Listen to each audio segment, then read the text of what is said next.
అందరికీ నమస్కారం. మన MBP9 ఛానల్కు స్వాగతం. ధ్యానం ఒక అద్భుతమైనటువంటి ప్రక్రియ. ఈ ధ్యానం ద్వారా అనేక రకాలైనటువంటి రుగ్మతలను తగ్గించుకోవచ్చు అనేటువంటిది శాస్త్ర ప్రమాణకంగా నిరూపించబడినటువంటి అంశం. ఈ ధ్యానంలో పిరమిడ్ ధ్యానం ఒక ప్రత్యేకమైనటువంటి విషయాన్ని సంతరించుకుంది. ఈ పిరమిడ్ ధ్యానాన్ని గురించి దీంట్లో విశేషమైనటువంటి కృషి చేస్తున్నటువంటి మారం శివప్రసాద్ గారు అనేటువంటి ఒక గొప్ప వ్యక్తి దగ్గర ఈరోజు మనం ఉన్నాం. ఈ పిరమిడ్ ధ్యానం గురించి, అలాగే వారు ఈ పిరమిడ్ ధ్యానం కోసం చేస్తున్నటువంటి కృషి గురించి వారి మాటల్లోనే మనం తెలుసుకుందాం. నమస్కారం సార్. నమస్తే అండి. మొట్టమొదటిగా ఈ పిరమిడ్ ధ్యానం వీటికి రెండింటికి మధ్య ఉన్నటువంటి తేడా ఏంటి?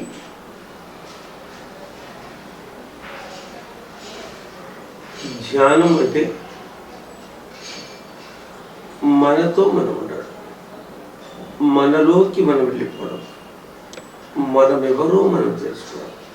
మనం ఎవరో, ఎందుకు వచ్చాం, ఎలా వచ్చాం, ఎక్కడి నుంచి వచ్చాం, ఎందుకు వచ్చాం, ఇక్కడ ఏం చేస్తున్నాం, ఎక్కడికి వెళ్తున్నాం, ఈ విషయాలన్నీ పుస్తకాలు చదువుతూ ఉంటాము, వింటూ ఉంటాము, మాట్లాడుతూ ఉంటాము. నిజానికి వాస్తవానికి ఆధ్యాత్మికత గురించి తెలియని వ్యక్తులకు ఈ ప్రశ్నల గురించి ఒక్క సమాధానం కూడా తెలియదు. ఈ ప్రశ్నల గురించి సమాధానం చెప్పాలి, మనం శ్వాసతో అనుసంధానం కావాలి. ధ్యానం అంటే శ్వాస మీద ధ్యాస. మనం తీసుకుని వదిలే శ్వాసను గమనించడమే ధ్యానం. సృష్టితత్వం మొత్తం శ్వాసలో ఇమిడి ఉంది. నిజం చెప్పాలి అంటే ఇది అత్యంత సులభమైన, సూక్ష్మమైన, సున్నితమైన, సహజమైన ప్రక్రియ. అయితే దీన్ని ఎలాబొరేటరీగా చేసి కేవలం వయసు మళ్ళిన వారు మాత్రమే, వైరాగ్యంలో ఉన్నవారు మాత్రమే, గురువు ఉపదేశం తీసుకున్న వాళ్ళు మాత్రమే ధ్యానం చెయ్యాలి అని తరతరాలుగా ఉన్నటువంటి అపోహను ఒకప్పుడు 2500 సంవత్సరాల కింద గౌతమ బుద్ధుడు ఈ బ్యారియర్స్లన్నీ చెరిపి వేశాడు. ఆనాపాన సతి. ఆనా అంటే తీసుకునే శ్వాస, అపాన అంటే వదిలే శ్వాస, సతి అంటే కూడుకొని ఉండడం, తీసుకుని వదిలే శ్వాసను కలిగి ఉండడమే ధ్యానం. ధీ అంటే ఆత్మతో, యానం అంటే ప్రయాణం.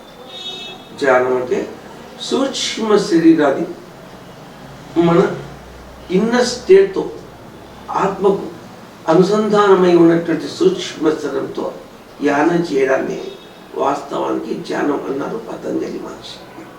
దీన్ని మరింత సులభంగా తెలుగులో శ్వాస మీద ధ్యాస అన్నారు మన గురువు గారు పితామహ బ్రహ్మర్షి పత్రిజీ.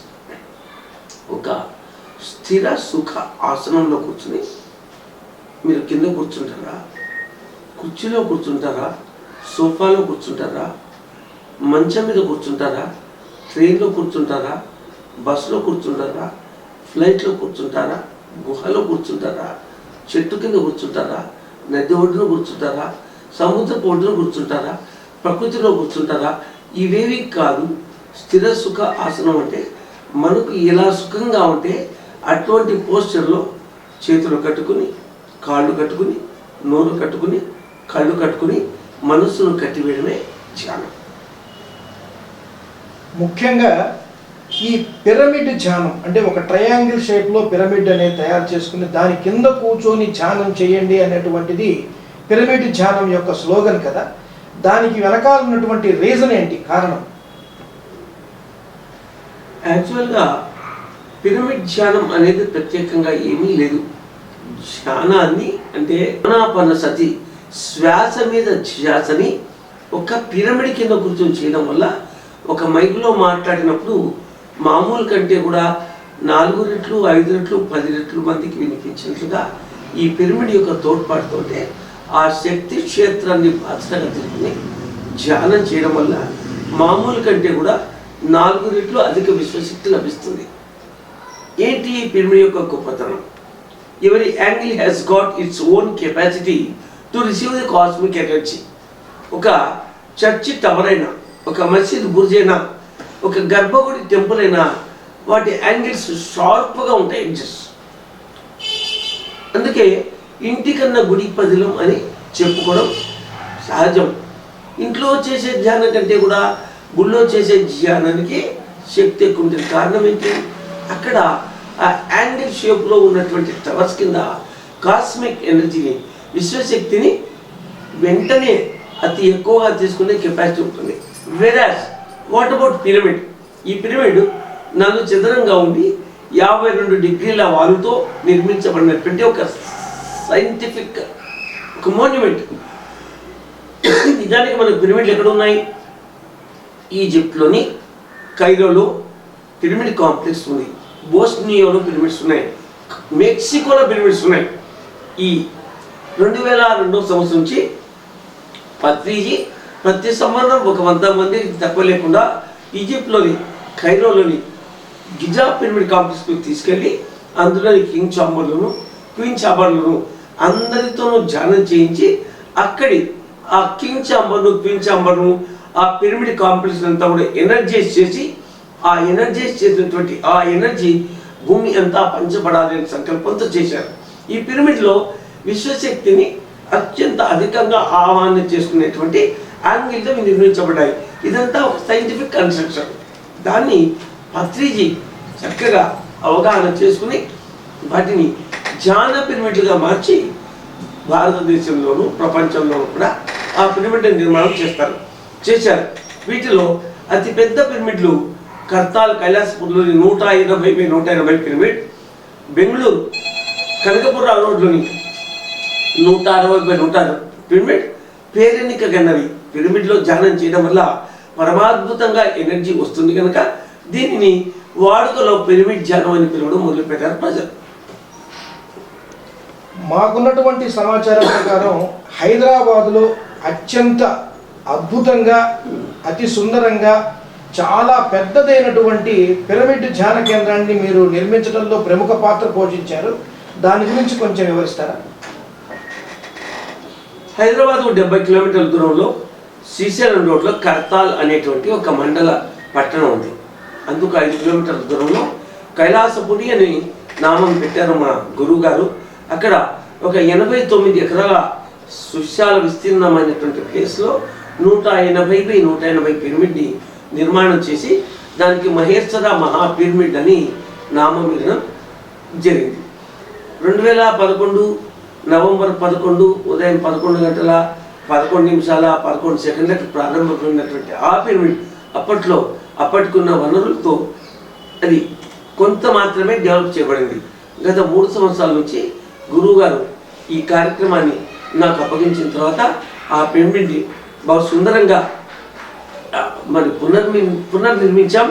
దాని యొక్క సుందర శైలిని సైంటిఫిక్గా తీర్చిదిద్ది మరి ఆ పిరమిడ్ యొక్క ఆధునీకరణ, సుందరీకరణ పూర్తి చేసుకుని నిన్న నవంబర్ 14వ తారీఖు పత్రిజీ దంపతుల సువర్ణ హస్తాలతో పునఃప్రారంభం చేయడం జరిగింది. ఈ పిరమిడ్ లోపల ఒక్కసారి 5,000 మంది కూర్చొని ధ్యానం చేయవచ్చు. ఇందులోని కింగ్ ఛాంబర్లో కూడా ఒక 500 మంది కూర్చుని ధ్యానం చేయవచ్చు. కింగ్ ఛాంబర్ అనేది ఆ పిరమిడ్ సెంటర్ నుంచి ఎంత ఎత్తు ఉంటుందో ఆ ఎత్తులో 3వ వంతులో సైంటిఫిక్ రీజన్ ప్రకారం నిర్మించబడింది. ఈ పిరమిడ్లో ధ్యానం చేయడం వల్ల మామూలు కంటే కూడా ఎన్నో రెట్లు శక్తివంతమైనటువంటి స్థితి లభిస్తుంది. ఎందుకని? విశ్వశక్తిని అధిక శక్తిలో ఈ పిరమిడ్ రిసీవ్ చేసుకోవడం వల్ల. ఈ మహేశ్వర మహా పిరమిడ్లో మొదట వాటర్ ప్రూఫింగ్ చేయడం జరిగింది, ఆ పైన సౌండ్ ప్రూఫింగ్ చేయడం జరిగింది, ఆ పైన సౌండ్ సిస్టమ్ ఏర్పాటు చేయడం జరిగింది, ఆ పైన లైటింగ్ ఏర్పాటు చేయడం జరిగింది, ఆ తర్వాత అక్కడ ఒక క్రిస్టల్ చాంబర్ కూడా ఏర్పాటు చేయడం జరిగింది. త్వరలో ఇది ప్రపంచవ్యాప్తంగా అందరితో ఆకర్షింపబడి 2022 సంవత్సరంలో రోజుకు 10,000 మంది విజిటర్స్ వస్తారు. ఈ పిరమిడ్ ధ్యాన కేంద్రంలోకి రావాలంటే నియమ నిబంధనలు ఏదైనా మెంబర్షిప్ ఏమైనా ఉంటాయా? ఎవరైనా అర్హులేనా? ఊహ తెలిసిన వయసు నుంచి వయోవృద్ధుల వరకు ఎవరైనా ధ్యానం చేయవచ్చు. ధ్యానం ఎవరైనా చేయవచ్చు. ఎప్పుడైనా చేయొచ్చు, ఎక్కడైనా చేయవచ్చు, ఎంతసేపు అయినా చేయవచ్చు. ఏ నియమ నిబంధనలు లేవు. వారు శాకాహారులుగా మారాలి అంతే, అది మాత్రమే నియమ నిబంధన. ఏ రుసుము లేదు, ఏ ఫీజు లేదు, డబ్బు తీసుకోవడం లేదు.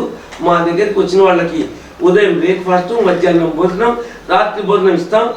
మా డార్మెటరీలో ఉచిత వసతి కూడా ఇస్తాం. మా సంస్థ మొత్తం విరాళాలతోనే నడుస్తుంది.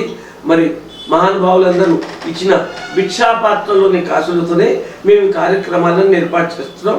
మరి ఇందులో అద్భుతమైనటువంటి ఫలితాలు పొందినటువంటి వాళ్ళు ఇచ్చేటువంటి విరాళాలతోనే ఈ కార్యక్రమం జరుగుతుంది. ఇది పూర్తిగా లోక కళ్యాణం కోసం చేపడుతున్నటువంటి అద్భుత కార్యక్రమం.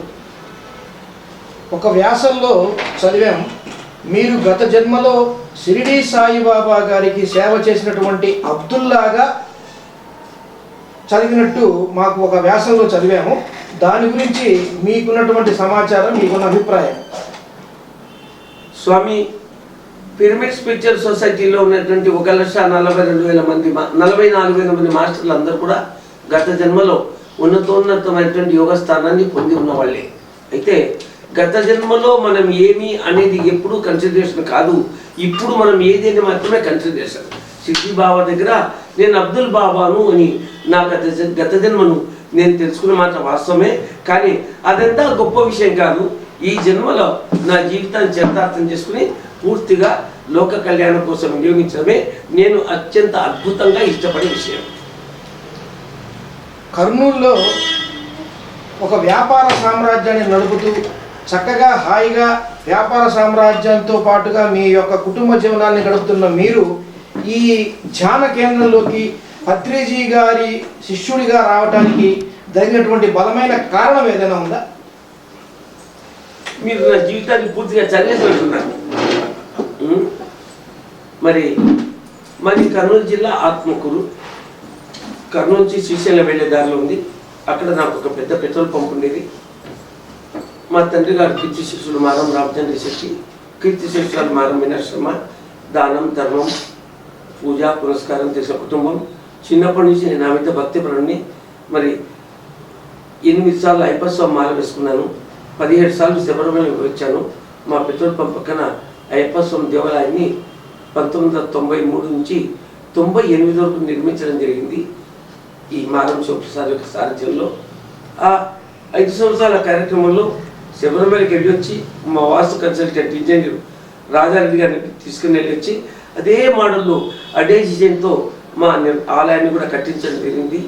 ఆలయ నిర్మాణం జరిగినప్పుడు 5 రోజులు 58 మంది ఋతులతో ప్రతిష్ట చేయడం జరిగింది. ఆఖరి రోజున 10,000 మందికి అన్నప్రసాద సేవ చేయడం జరిగింది. ఆ రోజు నేను అనుకున్నాను, జీవితంలో ఇంతకంటే మాధుర్యమైన మధురమైన ఉన్నతమైనటువంటి రోజు మరి ఏమీ లేదు అనుకున్నాను. ఆ తర్వాత మరి నా భక్తి ముదిరిపోయింది అనుకున్నారేమో ఊర్ధ్వలోక వాసులు. మరి భక్తి ముదిరితే ధ్యానం, నన్ను ధ్యానంలోకి నెట్టివేశారు. మా మేనల్లుడు మరి ప్రేమ్నాథ్ నాకంటే 1 year ముందు ధ్యానంలోకి వచ్చారు. ఆయన నన్ను పట్టుబట్టి మరి ధ్యానంలోకి దించారు. ధ్యానంలోకి వచ్చినప్పటి నుంచి వెన్నుదిరిగి చూసుకోవాల్సిన అవసరం నాకు రాలేదు. అప్పుడు నాకు 43 సంవత్సరాలు. అప్పటికే నేను దాదాపు 30 సంవత్సరాలు వ్యాపారం చేశాను. నేను 13-14 ఏళ్ళకే వ్యాపారంలోకి వచ్చాను.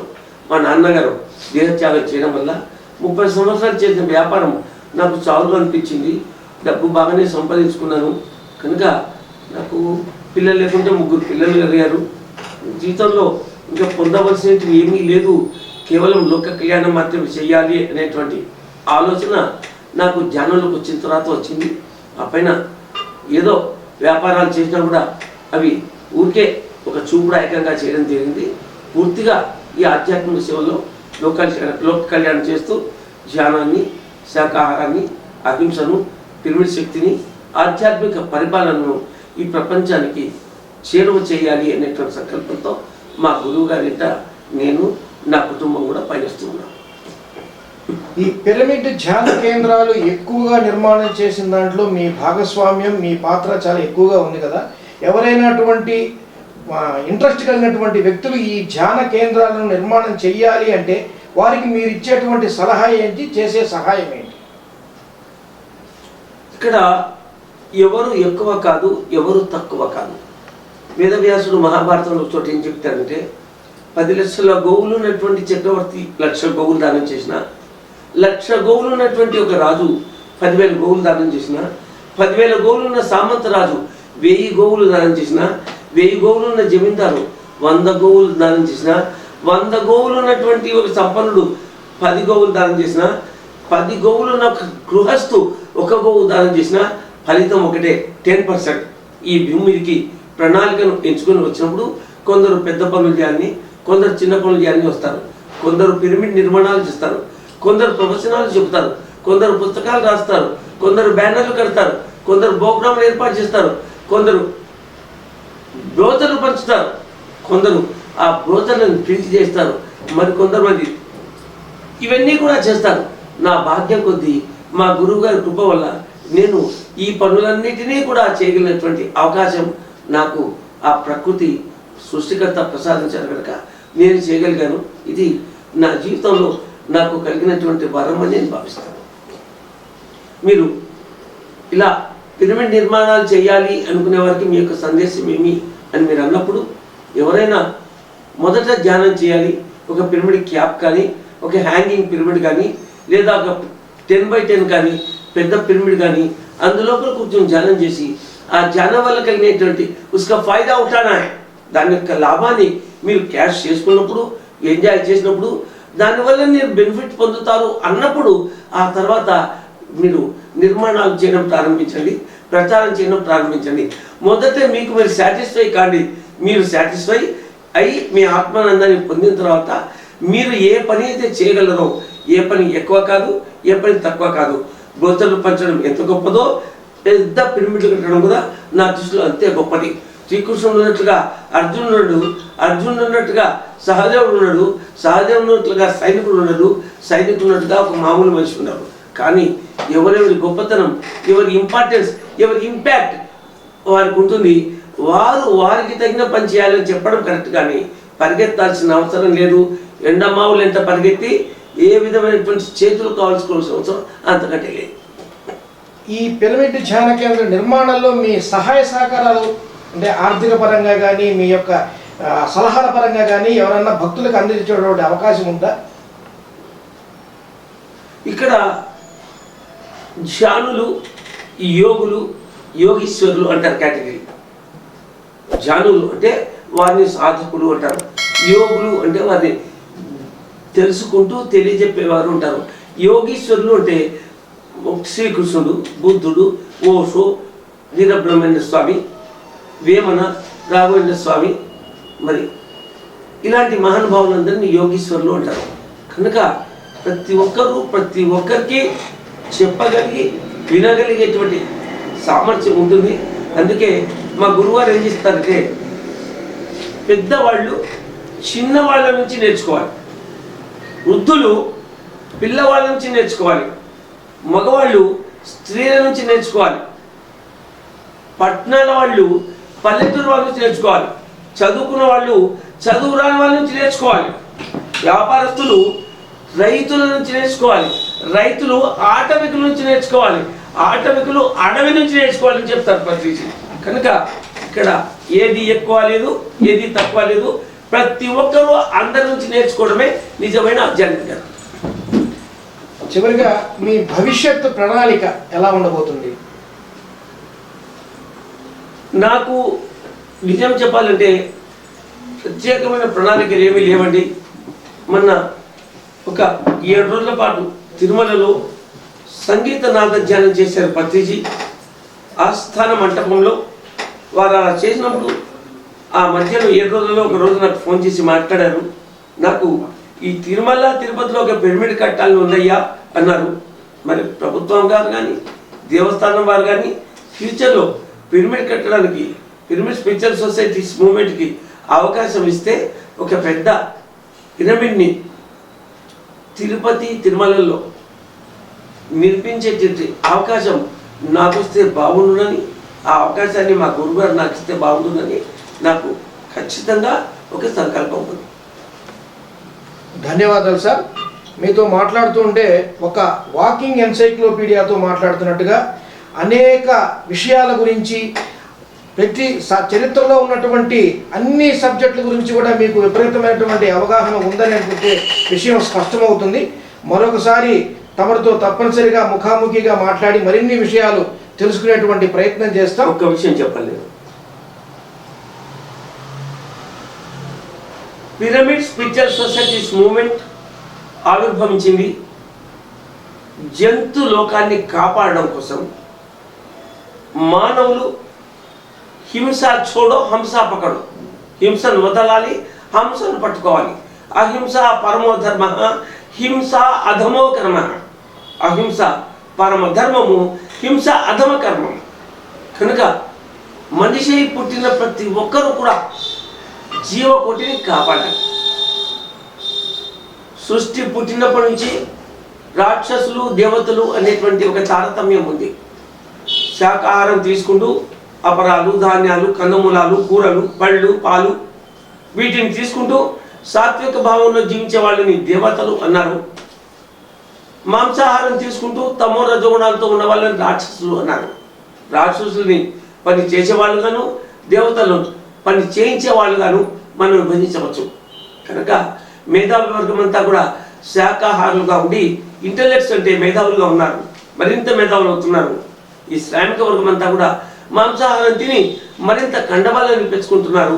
వారు బుద్ధిబలం పెంచుకోవాలి అంటే, సాత్విక భావాలతో ఉండాలంటే, మానవ జీవనంలో వారు దేవతా స్వరూపంగా మసలాలంటే ప్రతి ఒక్కరూ శాకాహారం తీసుకోవాలి, అహింసతో జీవించాలి, జంతుకోటిని కాపాడాలి. పిరమిడ్ స్పిరిచువల్ సొసైటీ ధ్యానానికి ఎంత ప్రాధాన్యత ఇస్తుందో, పిరమిడ్ల నిర్మాణానికి ఎంత ప్రాధాన్యత ఇస్తుందో, ఆధ్యాత్మిక పరిపాలనకు ఎంత ప్రాధాన్యత ఇస్తుందో, జీవహింసను ఈ భూమి నుంచి పూర్తిగా పికిలించి వేయడానికే ఈ పిరమిడ్ స్పిరిచువల్ సొసైటీస్ పుట్టింది. మా గురువుగారు చెప్పారు, తాను 2095 వరకు జీవించి ఈ భూమి మీద ప్రతి వ్యక్తి కూడా అహింసావాదిగాను శాకాహారాన్ని జీవించాలని. కనుక శాకాహారం తీసుకునే వాళ్ళ వాక్కు చక్కగా ఉంటుంది, వాళ్ళ వాక్కు ఫలిస్తుంది, రమ్యంగా ఉంటుంది, సౌమ్యంగా ఉంటుంది, సాత్వికంగా ఉంటుంది. వాక్కులోనే జగం వర్ధిల్చుండును అన్నారు వేదవ్యాసుల వారు. మన నోటి మాటలే మన నృత్య వ్రాతలు ఉన్నారు పత్రిజీ. సమయానికి తగు మాటలు ఆడవాలన్నారు త్యాగరాజ స్వామి. నోరు మంచిదైతే ఊరు మంచిది అంటున్నారు పెద్దలు. ఈ నోరు మంచిది కావాలన్నా, సువాక్కులు కావాలన్నా, మన వాక్కు ఇతరులు పాటించాలన్నా, what goes into your mouth there is no consideration, what comes from your mouth that is only consideration. నీ నోట్లోకి ఏమి పోతుంది ఎవరికి కాబట్టదు, కానీ నీ నోట్ల నుంచి వచ్చే ప్రతి మాట నీ చుట్టూ డిటార్మెంట్ని ప్రభావితం చేస్తుంది. సాత్విక ఆహారం తీసుకుంటే సాత్వికమైన వాక్కులు వస్తాయి, రజోతమ గుణమైనటువంటి ఆహారం తీసుకుంటే అటువంటి వాక్కులే వస్తాయి. కనుక మన మాట మనం తింటే ఆహారాన్ని బట్టి ఉంటుంది, మన సంస్కారం మనం చదువుకునేటువంటి చదువు బట్టి ధ్యానాన్ని బట్టి ఉంటుంది. కనుక ప్రతి ఒక్కరూ ధ్యానం చేస్తూ శాకాహారులై అహింసతో జీవిస్తూ ప్రాణకొట్టినంత కూడా కాపాలని, పిరమిడ్ల వాళ్ళకి ప్రేరణలను అద్భుతంగా ఉపయోగించుకోవాలని, ఆధ్యాత్మికవాదులే పరిపాలకులు కావాలని కోరుతూ ఈ అవకాశం ఇచ్చినటువంటి ఎంబీపీ వారికి నా శతకోటి కృతజ్ఞతలు చెప్తూ ముగిస్తున్నాను. Thank you sir. అత్యంత విలాసవంతమైనటువంటి వ్యాపార సామ్రాజ్యాన్ని, జీవనాన్ని కూడా వదిలిపెట్టి ధ్యానం, పిరమిడ్ ధ్యానంలోకి వెళ్ళి ఆ ధ్యానం ద్వారా తాను పూర్వజన్మలో షిరిడి సాయిబాబా వారికి 48 సంవత్సరాలు సేవ చేసినటువంటి అబ్దుల్లాగా ఆయన తెలుసుకొని ఈ పిరమిడ్ ధ్యానం గురించి, దానిలో ఉన్నటువంటి ఆనందాన్ని గురించి అందరికీ తెలియజేస్తున్నటువంటి మారం శివప్రసాద్ గారి ఆంతరంగాన్ని గురించి మనం విన్నాం కదా. ఆయన గురించి మరిన్ని విషయాలు భవిష్యత్తులో తెలుసుకునేటువంటి ప్రయత్నం చేద్దాం. అంతవరకు సెలవు. సర్వేషు జనా సుఖినో భవంతు, సమస్త సన్మంగళాని భవంతు, అహింస పరమో ధర్మ.